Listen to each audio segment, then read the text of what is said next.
Well, there's really too much disaster to take just a photo, so I'll kind of go around. Those are the two mahogany trees that really never made it, like this big 40-footer, which survived. Luckily our pines are okay. They didn't blow over and smash down our house. We lost some limbs.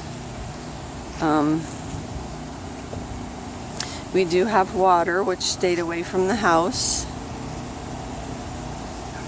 It is covering our driveway a little bit, but not anywhere near the house. The house is a-okay. The roof is fine. The gutters are fine. Debbie and Robert lost some trees.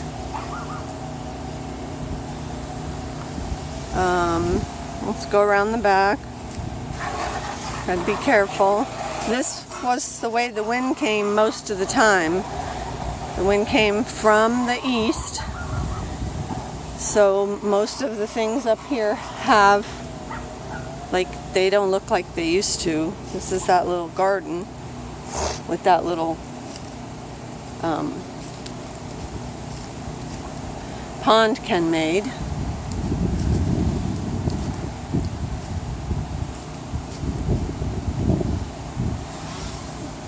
So like I said, this is the side that took most of the wind all the time. That's the back porch we sat on most of the time. Most of the time. There's a tree that didn't move. There's a tree that lost a pretty big limb. There's the water all the way to the barn. The barn's covered with water. Pallets stayed in place.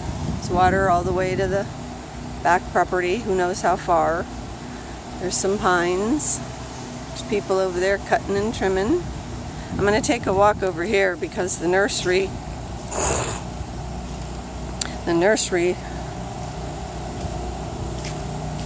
now they had some big trees down. Luckily they don't have any buildings up front. Hey, my boots leak. It'll be noisy, so that's our generator. That's how we have water. You can see the nursery lost its fence. And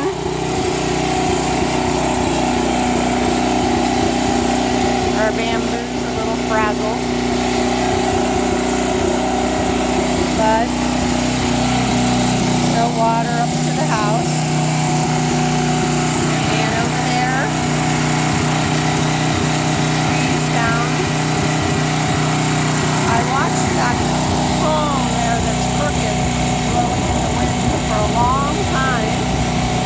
I'm going to go ahead and see if I can walk back to the front.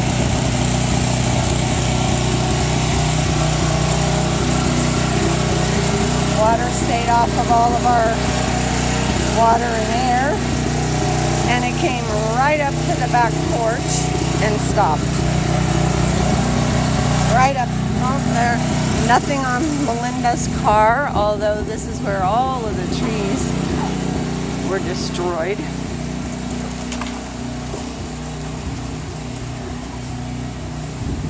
And I'd say we did pretty good. Here comes a little rain. I'm going to go in.